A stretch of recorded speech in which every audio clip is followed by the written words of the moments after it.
vertu de notre thème conflit de tension aujourd'hui, nous allons analyser en profondeur un conflit en particulier, celui entre la Géorgie et la Russie en 2008. Donc voici. Nous allons maintenant poursuivre avec une analyse plus profonde du conflit en Géorgie. La deuxième guerre d'Ossétie du Sud oppose, en août 2008, la Géorgie et la Russie. Le conflit s'est étendu à une autre province géorgienne séparatiste, l'Abkhazie. Le tout a commencé dans la nuit du 7 au 8 août 2008, après de nombreux accrochages frontaliers entre les séparatistes ossètes et l'armée géorgienne. Cette nuit-là, un assaut de troupes armées géorgiennes fait plusieurs victimes ossètes.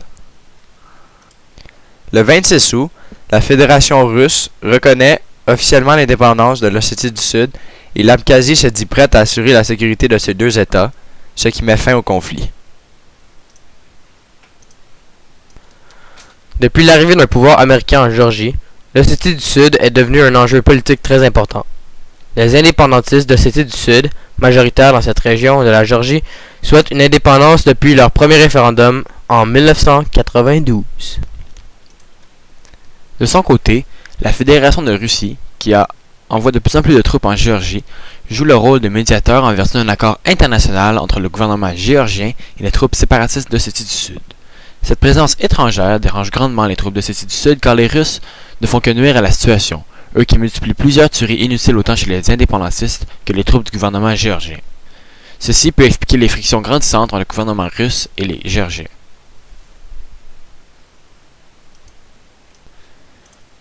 La semaine passée, du 3 au 9 mai, l'élection d'un gouvernement majoritaire conservateur a été la nouvelle la plus médiatisée du Québec, avec un poids de médias de 16,37%.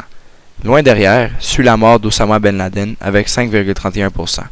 Les inondations à Montérégie et un peu partout au Québec ont également beaucoup fait parler, avec un poids média de 3,08%.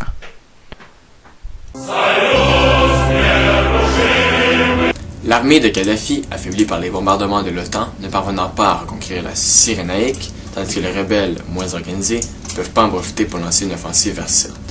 Durant le même mois, Misrata, troisième ville du pays, dont le centre et le port sont tenus par des rebelles, subit un pilonnage mené par les pro-Kadhafi. Le 11 mai 2011, au terme d'importants échanges d'artillerie, la situation change au profit des rebelles qui parviennent, en partie grâce à de l'artillerie navale des bâtiments de surface canadiens et britanniques ainsi que les frappes aériennes de l'OTAN, à sécuriser Misrata en prenant le contrôle de l'aéroport puis en tentant de marcher à l'ouest vers Zliten, appuyé par les bombardiers et les navires de guerre de l'OTAN, avec Tripoli comme objectif final. Ensuite, pour ce qui est du mois de mai, nous allons nous centrer sur la mort d'Oussama Ben Laden. En fait, l'assassinat du chef du parti terroriste d'Al-Qaïda, Oussama Ben Laden, créera beaucoup de tensions au sein des communautés musulmanes extrémistes du Moyen-Orient, ce qui alimentera leur haine envers les Occidentaux. De plus, le fait qu'un nouveau chef doit être trouvé créera d'autres tensions entre les membres d'Al-Qaïda, ce qui pourrait créer des guerres et des conflits dans le nord du Pakistan et en Afghanistan. Donc pour finir l'émission, nous avons un reportage spécial sur la fin du monde par notre téméraire reporter Alexandre Lacromoro, en direct de Washington.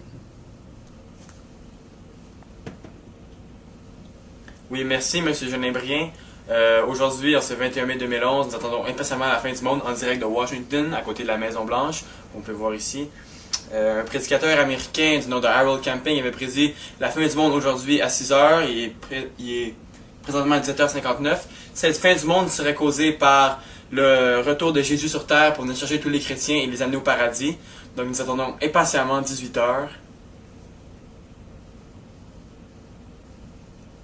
Nous attendons impatiemment 18 heures.